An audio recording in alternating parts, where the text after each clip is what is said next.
Hello बच्चों, कैसे हो। स्वागत है आपका हिंदी निवास में। मैं पद्मलता। तो आज का हमारा टॉपिक है वर्ण विच्छेद। तो वर्ण विच्छेद करने से पहले विच्छेद किसे कहते हैं ये आज हम पहले जान लेते हैं। विच्छेद का मतलब होता है तोड़ना।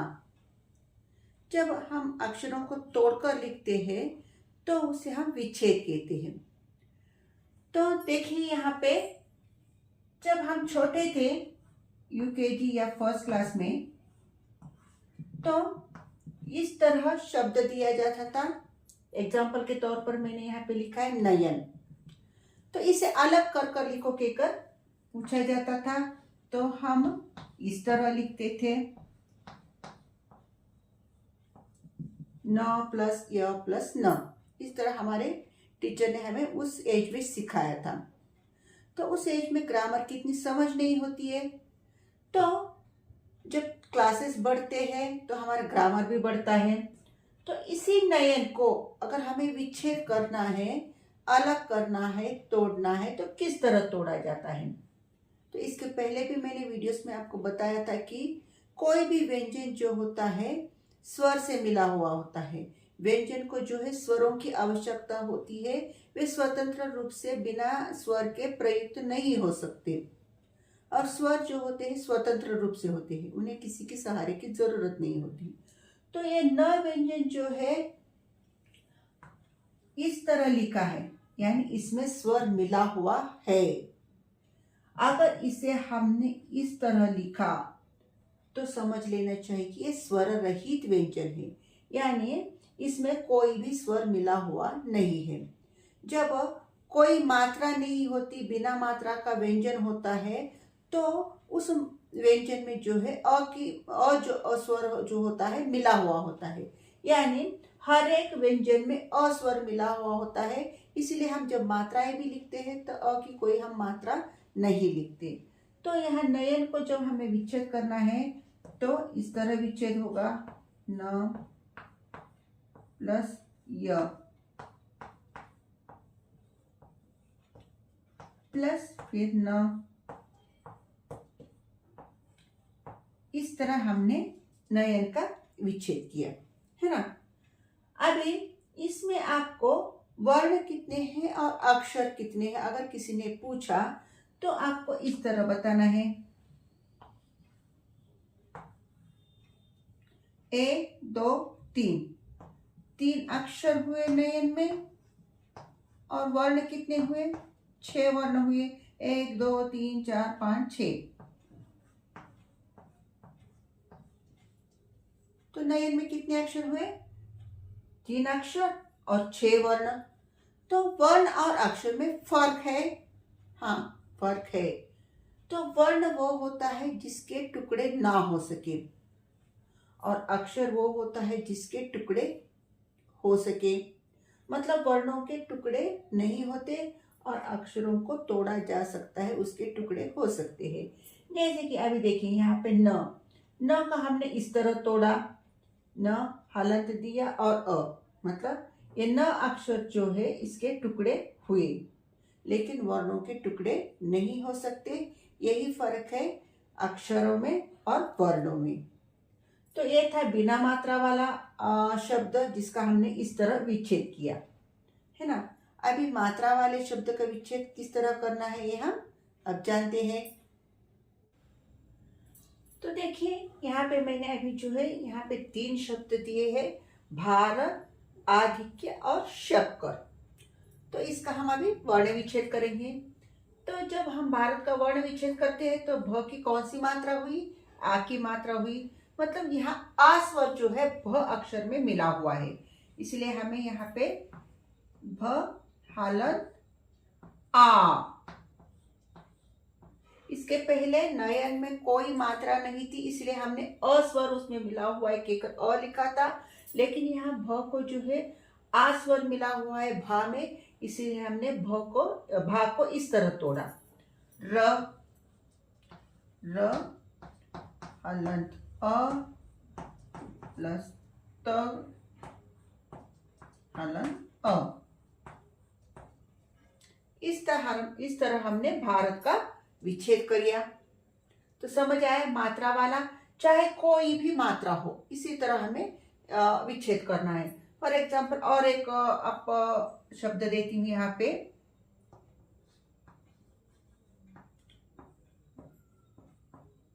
किसान, है ना। तो यहाँ पे किसान में जो है कौन सी मात्रा है, ई की मात्रा है। तो हमें जो है क हलंत ई की मात्रा, सा आ की मात्रा है, तो स हलंत आ की मात्रा प्लस न कोई मात्रा नहीं है, इसीलिए न हलंत अ। इस तरह हमने किसान का विच्छेद किया। समझ आया? मात्रा वाले शब्दों को हमें इस तरह तोड़ना है, इसका इस तरह विच्छेद करना है। तो एक थे हमारे मात्रा वाले शब्द, इसका हमने विच्छेद किया। अभी आधिक्य, ये संयुक्त शब्द है। तो संयुक्त शब्द किसे कहते हैं मालूम है? जब तो अलग अलग वर्णों को जोड़कर लिखते हैं तो उसे जो है हम संयुक्त शब्द कहते हैं। मतलब क और य दो अलग व्यंजन है, जब दो अलग व्यंजनों को जोड़कर लिखा जाता है तो उसे हम संयुक्त शब्द कहते हैं। और यहाँ पे जो है शक्कर, मतलब यहाँ पे जो है क को जोड़ा है, मतलब दो एक जैसे व्यंजन जब जोड़कर लिखते हैं उसे हम द्वित्वाक्षर शब्द कहते हैं। और दो अलग व्यंजनों को जब जोड़कर लिखते हैं तो उसे हम संयुक्त शब्द कहते हैं। तो अभी हम संयुक्त शब्द और द्वित्व शब्द दोनों का भी विच्छेद करेंगे। तो किस तरह विच्छेद करना है देखिए। तो आ स्वर है, तो हमें आ को जो का त्यों लिखना है। धी कौन सी मात्रा है? ध को ई की मात्रा है, तो ध हलंत ई। क्य मतलब क आधा है और उसे य जोड़ा है। क आधा है, हलंत, उसे य जोड़ा है, तो यहाँ य को तोड़ना है हमें, य इस तरह। समझ आया? आधिक्य। आ अगर स्वर आता है तो स्वर को हमें उसी तरह लिखना है, चाहे जो भी स्वर आए। धी, ध को ई की मात्रा है, तो ध हलंत ई, धी। क्य, यहाँ क आधा लिखकर य जोड़ा है, तो क आधा लिखा है तो क को हमने हलंत दिया, उसको जोड़ा है य, तो य लिख लिया। तो य में अ स्वर मिला हुआ है, तो य को हलंत देकर हमने य अ लिखा। इस तरह आधिक्य का हमने विच्छेद किया। तो नेक्स्ट हुआ हमारा शक्कर। ये कौन सा शब्द है? द्वित्व शब्द। द्वित्व शब्द किसे कहते हैं बताया है। तो अभी शक्कर को, यहाँ श जो है व्यंजन है, यानी इसमें स्वर मिला हुआ है, तो श को किस तरह तोड़ेंगे? श प्लस अ। क, सो क आधा है, हलंत, उसे दूसरा क यहाँ पे जोड़ा है, तो इसमें जो है आपको स्वर मिला हुआ है और र।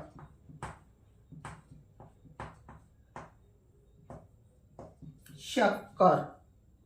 तो द्वित्वाक्षर वाले जो भी शब्द होते हैं उन्हें इस तरह विच्छेद करना है, संयुक्त शब्द होते हैं उसे इस तरह विच्छेद करना है, और मात्रा वाले शब्दों को इस तरह विच्छेद करना है। और इसके पहले हमने बिना मात्रा वाला शब्द नय का विच्छेद तो देख ही लिया। तो अभी जो है हमें अनुस्वर वाले शब्द जो होते हैं उसका विच्छेद किस तरह करना है ये देखेंगे। चलो देखें। देखो बच्चों, पहला शब्द है चंचल और दूसरा शब्द है संयम। तो यहाँ च के ऊपर भी अनुस्वार है और स के ऊपर भी अनुस्वार है। तो यहाँ इसका विच्छेद करते समय आपको पंचमाक्षर कहाँ पे लिखना है और अनुस्वार अंक की मात्रा कहाँ पे लिखना है, ये बहुत ध्यान से आपको समझना है। तो इसके पहले के वीडियो में हमने पंचमाक्षर देखे थे, अगर किसी ने नहीं देखा है तो वो वीडियो ज़रूर देख लीजिएगा। मैंने इसीलिए पहले वो वीडियो बनाया था ताकि आपको यहाँ वर्ण विच्छेद करने में आसान हो, क्योंकि पंचमाक्षर, उससे रिलेटेड टॉपिक वर्ण विच्छेद, इससे रिलेटेड प्रत्यय, उपसर्ग और संधि। अगर आप पंचमाक्षर अच्छी तरह समझते हैं तो वर्ण विच्छेद अच्छी तरह आएगा आपको, और वर्ण विच्छेद अच्छी तरह समझते हो तो प्रत्यय, उपसर्ग और संधि करने में आपको आसानी होगी। तो यहाँ चंचल, यहाँ च जो है, हमने जब वर्ण वर्गीकरण किया था क च ट त प वर्ग, तो यहाँ च वर्ग में जो है आपको च छ ज झ ई, तो इसका पंचमाक्षर जो है इया है ना। तो यहाँ अभी इसका जब हम विच्छेद करेंगे च का, इस तरह करेंगे च, इसका पंचमाक्षर कौन सा है, इया, च प्लस अ प्लस ल, तो चंचल का जो है इस तरह विच्छेद हुआ। तो च जो हमारा च वर्ग है, च वर्ग का पांचवा वर्ण जो है इया है। तो इस तरह हमने चंचल का विच्छेद किया। तो पहले जमाने में जब मतलब व्याकरण का विकास नहीं हुआ था, तब चंचल को इसी तरह लिखते थे।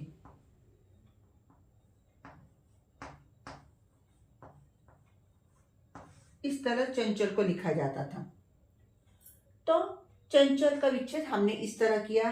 अभी संयम, संयम में भी जो है आपको विच्छेद करना है। तो अभी आपको डाउट आएगा कि यहाँ पे पंचमाक्षर लिखे या विच्छेद का अनुस्वार लिखे। तो एक बात ध्यान रखना है आपको, किसी व्यंजन के ऊपर अनुस्वार आता है तो और उसके तुरंत बाद य, र, ल, व, श, श, स, ह, ये आठों वर्ण आते हैं। तो हमें हमेशा जो है स का विच्छेद करते समय हमें आंग की मात्रा अनुस्वार देना है। समझ आया? अभी स के ऊपर है अनुस्वार, तो उसके तुरंत बाद क्या है, य आया है। तो हमें इसका विच्छेद जब करेंगे तो अंग की मात्रा है ना, उसके बाद य, और उसके बाद आपका म का विच्छेद होगा। संयम, तो इस तरह हमने संयम का विच्छेद किया। ध्यान रखिए जरूर आप कि जब भी हम किसी व्यंजन के ऊपर अनुस्वार आता है और उसके तुरंत बाद अगर इन आठों वर्णों में से कोई भी वर्ण आए तो आपको अनुस्वार ही देना है विच्छेद करते समय। अगर ये नहीं आते हैं, अगर इस तरह आता है तो जो है हमारा जो भी वर्ग होता है उस वर्ग का पंचमाक्षर हमें यहाँ पे लिखना है। क्लियर? तो देखिए बच्चों, नेक्स्ट विच्छेद इन शब्दों का किस तरह करना है। तो क्षत्रिय, क्षत्रिय में जो क्ष और त्र जो है आपको मालूम है संयुक्त व्यंजन है। और संयुक्त व्यंजन किसे कहते हैं हम, दो अलग अलग व्यंजनों से जो वर्ण बनते हैं या व्यंजन बनते हैं उसे हम संयुक्त व्यंजन कहते हैं। जैसे कि यह क्ष जो है आपका क प्लस श से बना है क्ष, और त्र जो है आपका त प्लस र से बना है त्र। इसलिए हम क्ष, त्र, ज्ञ, स्र, इन चारों वर्णों को हम संयुक्त व्यंजन कहते हैं। तो यहाँ क्षत्रिय दिया है, तो इस क्षत्रिय का विच्छेद किस तरह करना है देखिए। क्ष का पहले हम विच्छेद करेंगे प्लस श, तो इन दोनों से क्ष बना है, लेकिन इसमें जो है आपको अ जोड़ना है। जब हम इस तरह लिखते हैं तभी इसका क्ष बनेगा पूरे रूप से। नेक्स्ट त्र, त्र किस तरह बना है आपका, त प्लस र, त्र। लेकिन कौन सी मात्रा है? ई की मात्रा है, तो ई और य।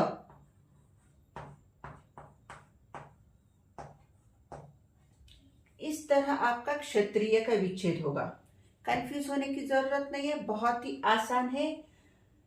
आप पंचमाक्षर अच्छी तरह समझ पाओगे तो आपको वर्ण विच्छेद बहुत जल्दी समझ आएगा। तो क्ष, क्ष जो है इन दो वर्णों से बना है, क प्लस श इज इक्वल टू क्ष। और त्र जो है त्य प्लस र से बना है, त्र। तो क्ष का जब हम विच्छेद करते हैं क प्लस श, लेकिन इसमें जो है क्ष हमने इस तरह लिखा, मतलब इसमें स्वर नहीं है, इसलिए हमने श को भी आधा ही लिखा, हलंत दिया और उसमें मिलाया अ, क्योंकि इसमें अस्वर मिला हुआ है। जब ये तीनों मिलते हैं तो ही क्ष बनता है ना। तो त्र, त्र की ई की मात्रा, मतलब यहाँ पे ई स्वर मिला हुआ है, तो त्र का पहले हमें विच्छेद करना है। त्र इन दो वर्णों से बना है, इसीलिए हमने त हलंत दिया, र हलंत दिया। र हलंत क्यों दिया? क्योंकि इसमें ई की मात्रा है, तो इसमें ई ऐड किया, तो ये तीनों से मिला आपका त्रि, है ना। और लास्ट वन जो है य, तो य का आपको मालूम है इस तरह य प्लस अ, क्षत्रिय। तो यह हुआ क्षत्रिय का विच्छेद। अभी प्रयोग, तो इस प्रयोग में जो है आप सभी लोगों को मालूम है, तो ये जो है र का रूप है। तो र के रूप क्या होते हैं ये हम अलग से वीडियो बनाएंगे। तो ये र का एक जो रूप है इसे हम कहते हैं पदे। तो प्रयोग, तो प्रयोग का हमें किस तरह विच्छेद करना है? तो प हलंत, र हलंत, अ, इन तीनों को जब हम मिलाते हैं तो होता है प्रयोग। प को हमने र का जो रूप है पदेन है, तो र लिखा, आधा हलंत दिया और उसमें अ जोड़ा, इस तरह प्र हुआ। नेक्स्ट यो, य हलंत, ओ की मात्रा है, तो यहाँ ओ स्वर आया है, प्लस ग।